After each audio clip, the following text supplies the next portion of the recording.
The immediate aftermath, the ring's corruption and Sauron's triumph.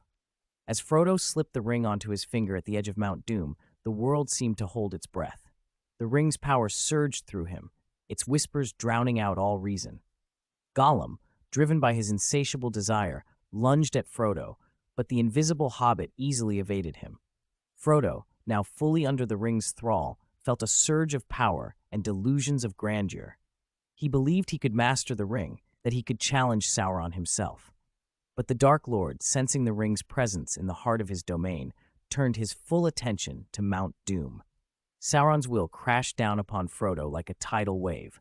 The hobbit, overwhelmed by the Dark Lord's malice, collapsed to his knees. The ring, though powerful, was but a tool of its master. Frodo's mind shattered under the strain, and he became a puppet, a vessel for Sauron's will. The ring-bearer, once the hope of Middle-earth, was now a pawn in the Dark Lord's game. Gollum, realizing his prize was slipping away, attacked Frodo in a desperate frenzy. The two struggled on the edge of the chasm, but Sauron's influence was too strong. With a final, terrible command, the Dark Lord compelled Frodo to cast Gollum into the fires of Mount Doom. The creature's screams echoed as he fell, but the ring remained intact. Frodo, now utterly broken, was consumed by the ring's power. He became a wraith, a shadow of his former self, bound to Sauron's will. With the ring secured, Sauron's power surged to unimaginable heights. The eye of Sauron, blazing with malevolent light, turned its gaze outward. The Dark Lord's armies, already vast and terrifying, were bolstered by his renewed strength. The Nazgul, now more powerful than ever, took to the skies, spreading fear and despair across the land. The free peoples of Middle-earth, already weary from war, felt the weight of Sauron's triumph like a physical blow. The fall of Gondor and Rohan. In Gondor, the white city of Minas Tirith stood as the last bastion of hope, but with the ring in Sauron's possession, that hope was extinguished. Denethor, steward of Gondor, had long foreseen this outcome through the Palantir. His mind, already fractured by despair, finally gave way. In a fit of madness, he set himself ablaze, leaving Gondor leaderless in its darkest hour. Aragorn, the rightful heir to the throne, arrived too late to save the city. With the ring's power restored, Sauron's forces overwhelmed Gondor's defenses. The Battle of the Pelennor Fields, once a turning point in the war, became a massacre. The armies of Mordor, led by the Witch King of Angmar, swept through the city like a plague. Theoden, king of Rohan, fell in battle, and Éomer, his nephew, was forced to retreat with the remnants of the Rohirrim. Rohan, now vulnerable and leaderless, was the next to fall. The Orc armies, bolstered by Sauron's triumph, swept across the plains, burning villages and slaughtering all in their path. Éowyn, though valiant, could not rally the people against such overwhelming darkness. The once proud kingdom of Rohan became a wasteland, its people enslaved or scattered. The scattering of the Fellowship. The Fellowship, once united in their quest, was now broken. Samwise Gamgee, who had stood by Frodo's side until the end, was captured by orcs and taken to Mordor. There, he witnessed the full extent of Sauron's power.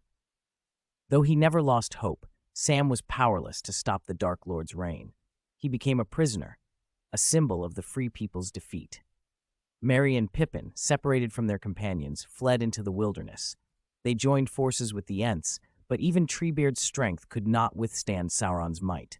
Fangorn Forest was burned to the ground, and the Ents were driven to extinction. Merry and Pippin, now alone, became wanderers, fighting a guerrilla war against the forces of darkness. Legolas and Gimli, bound by their friendship, sought refuge in the ruins of Dale and Erebor, but Sauron's armies, now unstoppable, laid siege to the lonely mountain. The dwarves and men of Dale fought valiantly, but they were no match for the Dark Lord's forces. Erebor fell, and Gimli perished in its defense. Legolas, grief-stricken, fled to the remnants of Mirkwood, only to find it overrun by orcs. The elves' last stand. The elves, once the guardians of Middle-earth, faced their darkest hour. Rivendell, the last homely house, was besieged by Sauron's forces. Elrond, though wise and powerful, could not hold back the tide. The elves of Rivendell were forced to flee, abandoning their home to the darkness. Lothlorien, too, fell under Sauron's shadow. Galadriel, realizing the futility of resistance, used the last of her power to create a safe passage for her people to the Undying Lands. But even there, the shadow of Sauron loomed.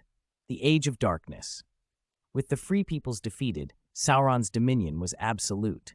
Middle-earth became a land of shadows and despair.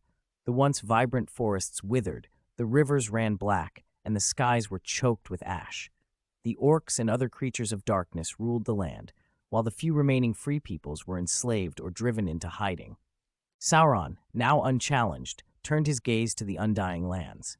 He sought to extend his dominion beyond Middle-earth, to conquer the realms of the Valar themselves. The Dark Lord's ambition knew no bounds, and the world trembled at the thought of what he might achieve. A flicker of hope. Yet, even in this darkest of ages, a flicker of hope remained. In the shadows, small pockets of resistance fought on. Aragorn, though defeated, refused to surrender. He gathered the remnants of Gondor and Rohan, leading them in a desperate guerrilla war against Sauron's forces. Samwise, though a prisoner, never lost faith. He inspired others with his courage, becoming a symbol of resistance. And in the far corners of the world, whispers of a prophecy began to spread. It was said that one day, a new hope would arise, a light to challenge the darkness. But for now, Middle-earth lay under the shadow of Sauron's reign, a land of despair and broken dreams.